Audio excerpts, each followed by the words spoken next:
पुण्यात कायद्याचं भय उरलं नाही। ड्रंक अँड ड्राईव्हच्या कारवाईच्या दरम्यान महिला वाहतूक पोलिसाला पेट्रोल टाकून जाळण्याचा प्रयत्न, एकाला केली अटक।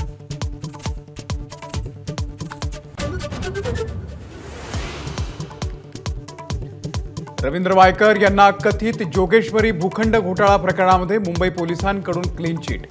गैरसमजामधून मुंबई महानगरपालिकेकडून गुन्हा दाखल, पोलिसांचा दावा।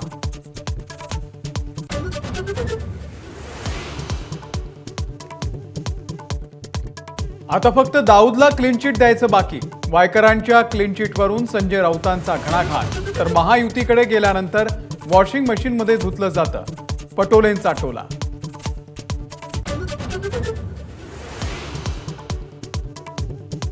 ,288 जागांची तयारी सुरू असली तरी महाविकास आघाडी एकत्रच लढणार, संजय राऊत यांची माहिती। अद्याप कोणता मतदारसंघ कोणाच्या वाट्याला हे ठरलं नाही, राऊतांचं वक्तव्य।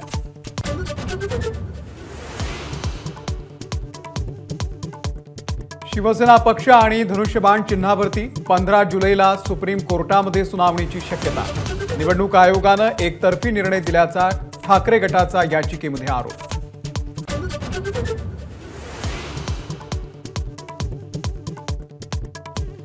मराठा आंदोलक मनोज जरांगे यांची आजपासून 13 जुलैपर्यंत शांतता रॅली। 13 जुलैनंतर जरांगे पाटील आपली भूमिका ठरवणार।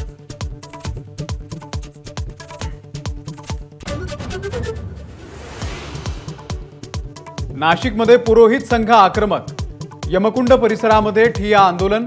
घाटावरती होणाऱ्या बांधकामाला आंदोलकांचा विरोध, पोलीस आणि आंदोलकांमध्ये शाब्दिक बाचाबाची।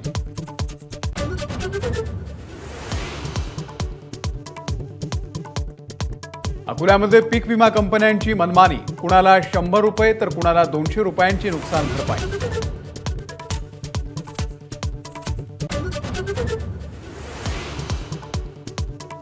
आज माऊलींच्या पादुकांना निरास्नान, दुपारी 2 नंतर पालखी साताऱ्यासाठी प्रस्थान करणार, तर संत तुकाराम महाराजांच्या पालखीचा आज बारामतीमध्ये मुक्काम।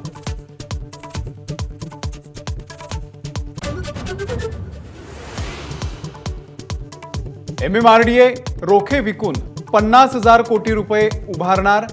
MMRDA राबवते 1 लाख कोटींपेक्षा जास्त खर्चाचे प्रकल्प।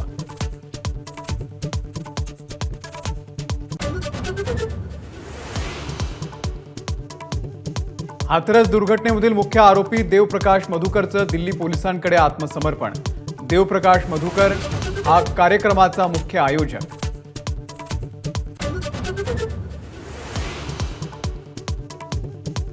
तेलंगणामध्ये केसी राव यांच्या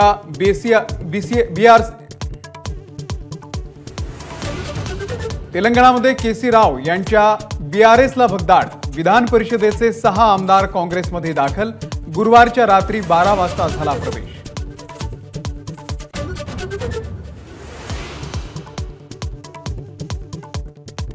इंग्लंडच्या निवडणुकीमध्ये भारतीय वंशाचे 29 खासदार विजयी। सत्ता मिळवलेल्या लेबर पार्टीमध्ये 19 भारतीय, पाकिस्तानमधून गेलेलेही 15 खासदार। एबीपी माझा, उघडा डोळे बघा नीट।